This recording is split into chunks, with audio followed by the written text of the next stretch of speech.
Students, bank transaction की entries में जो यूज होता है अभी, चेक से अप डाउन है, ट्रांसफर है और सारे हैं। कुछ स्पेसिफाई एंट्रियां होती है जो आपको ध्यान देने की जरूरत है। सबसे पहले देखें बैंक में हम कितने टाइप के अकाउंट ऑपरेट कर सकते हैं। तो ऑपरेटिंग की बात आती है तो 4 टाइप के अकाउंट नॉर्मली ऑपरेट होते हैं। करंट अकाउंट फॉर बिजनेसमैन के लिए, इस अकाउंट में इंटरेस्ट रेट नहीं मिलता, कितनी बार भी विड्रॉन और डिपॉजिट करा सकते हैं। विड्रॉन बाई चेक ही करा पाएंगे आप। अगला है सेविंग अकाउंट, ये आम आदमी के लिए है, भी नॉर्मल पर्सन के लिए। और इसमें आपको इंटरेस्ट रेट कम रहता है, 4 to 6 7%। फिक्स डिपॉजिट अकाउंट, जिसके पास एक्सिस मनी फिक्स पीरियड के लिए है, उसको बैंक में ये जमा कराते हैं। और रिकरिंग अकाउंट, जिनकी रेगुलर फिक्स इनकम, छोटी छोटी इनकम आती है, उसको क्या करते हैं, हर महीने, quarterly, monthly, per day base पे बैंक में जमा कराते हैं। तो बिजनेसमैन के लिए आपने देखा करंट अकाउंट। तो एंट्री की बात करें तो एंट्री में कुछ आपको नॉर्म्स हैं, उसके अकॉर्डिंग देखिए। चेक जब भी हम गिवन देंगे किसी को तो टू बैंक होगा, और चेक आएगा और सेम डे डिपॉजिट करा दें तो बैंक डेबिट हो जाएगा। चेक के केसेस में बैंक अकाउंट पर्सनल अकाउंट की जगह रियल अकाउंट ट्रीट होगा, और अदर वे में बैंक अकाउंट पर्सनल अकाउंट या आर्टिफिशियल अकाउंट। तो हम एंट्री देखें तो एंट्री में हमें क्या मिलती है। एंट्री में हमें मिलती है date of cash deposited into bank, bank DR to cash account. Second entry, date of cash withdrawn from bank, cash DR to bank account. Golden rule apply हो रहे हैं। Date of expenses paid by cheque, expenses account DR to bank. आपने देखा expenses है to, cash की जगह क्या कर दिया, टू बैंक कर दिया। अगला, date of goods purchase and cheque issues, purchase account DR to bank account, cheque की डिटेल नरेशन में। Date of loan taken from bank, bank DR to bank loan account, cash in होगा, bank account debit कर दिया।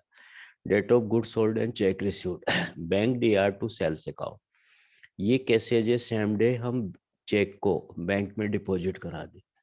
Date of interest charge by bank, इसकी entry होगी interest DR to bank. यहाँ interest अपने लिए expenses इसलिए डेबिट कर दिया। Date of interest allowed by bank, यहाँ इंटरेस्ट सीआर हो गया, बिकॉज हमारे लिए इनकम है, बैंक हमें दे रहा है हमारी डिपॉजिट मनी पे। Next, date of bank charges charge by bank, bank अपनी सुविधा के लिए हमसे कुछ चार्ज लेता है, कुछ अमाउंट चार्ज वसूल करता है। तो ऐसे केसेस में bank charges account DR to bank account.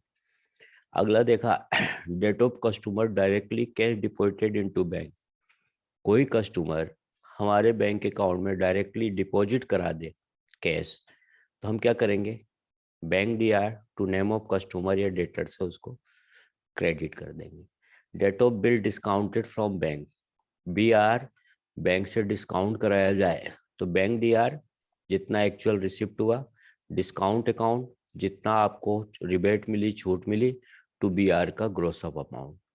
Date of expenses paid by bank as per standing order, हमने इलेक्ट्रिक वाटरिंग बिल के लिए बैंक को इंस्ट्रक्शन दे रखा है कि हर महीने आपको पेमेंट करना है, तो जैसे ही ड्यू डेट आएगी बैंक ऑटो पेमेंट कर देगा, हमें करने की जरूरत नहीं है। ऐसे केसेस में एक्सपेंसेस तो हमारे हैं भी और अमाउंट भी हमारा है, तो expensive DR to bank account. अब देखिए, चेक सपोज हमें आज मिलता है और उसको हम नेक्स्ट डे बैंक में डिपॉजिट कराए, तो ऐसे केसेस में डेट ऑफ चेक रिसीव्ड की एंट्री क्या हो गई, cheque in hand D R to name of giver या सेल्स। आज चेक मिला तो cheque in hand as a real account article से। नेक्स्ट डे चेक डिपॉजिट कराएंगे तो एंट्री क्या हो गई भी, bank DR to cheque in hand, cheque out going हो गया। पर्सनल यूज के लिए विड्रॉन बैंक से करें भी तो ड्रॉइंग डीआर टू बैंक। आ गई बात समझ में। अब कई बार हम चेक किसी को इंडोर्स कर देते हैं, कोई हमसे पैसा मांगता है तो हम कैश देने की जगह जो हमारे पास चेक आया उसको ही दे देते हैं। तो date of cheque received, cheque received होगा, cheque in hand D R to giver name. और इंडोर्स करेंगे तो रिसीवर कौन है, इंडोर्स ही होता है, receiver Dr to cheque in hand. तो आपने देखा लगभग ये 15 एंट्रीज है जिसका डिजिटल टाइमिंग में महत्वपूर्ण स्थान है। आपको इससे जर्नल में तो हेल्प मिलेगी मिलेगी, साथ में 2 कॉलम कैश बुक करोगे, बैंक रिकॉन्सिलेशन करोगे। कुल मिलाकर स्टोरी है कि हर चैप्टर में आपको ये देखना ही पड़ेगा अभी। तो ट्रांजैक्शन लर्न करिए, प्रैक्टिस करिए, फिर उसके बाद क्या होगा अभी, आप क्वेश्चन करने की स्थिति में आ जाएंगे अभी। एक ये देखो सिंपल सा क्वेश्चन है, इसको हम करना चाहें तो कैसे करेंगे, देखो एंट्री वाइज। इसमें है business started with cash, cash DR to capital account, open account into bank, bank में अकाउंट खोला तो bank account DR to cash, rent paid by cheque, cheque से पेमेंट हो रहा है तो bank DR sorry rent account DR to bank account, goods purchase from Mohan and cheque issued, purchase DR to bank account. Mohan से हमें मतलब नहीं, narration में डिटेल लिखेंगे। Furniture purchase and cheque issued, furniture account DR to bank account, goods sold normal entry, cash DR to sales, cash deposited into bank, bank में deposit cash कराएंगे तो bank account DR to cash account, goods sold to Sunil, Sunil DR to sales, cash drawn from bank 12,000 for personal use, इसकी entry होगी drawings account DR to bank, cheque received from Sunil, cheque देखो ये आया और next day deposit करा रहे हैं, consider कैसे किया हमने, डेट से, cheque in hand D R to Sunil, next day deposit कराया तो क्या लिखा, bank DR to cheque in hand, cheque जा रहा है तो टू चेक इन हैंड कर दिया।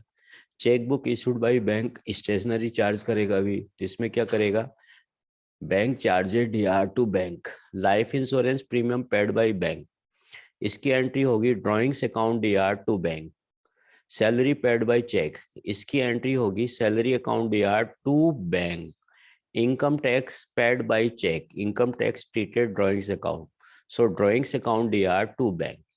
तो अब आपने ये एंट्री भी देख ली भी, तो हमने समझा दिया, इसके अकॉर्डिंग आप प्रैक्टिस करिए, जितनी प्रैक्टिस करोगे उतना ही आउटपुट सही आएगा, और प्रैक्टिस नहीं करते तो नहीं आएगा भी। ठीक है भी, तो ये टॉपिक हमारा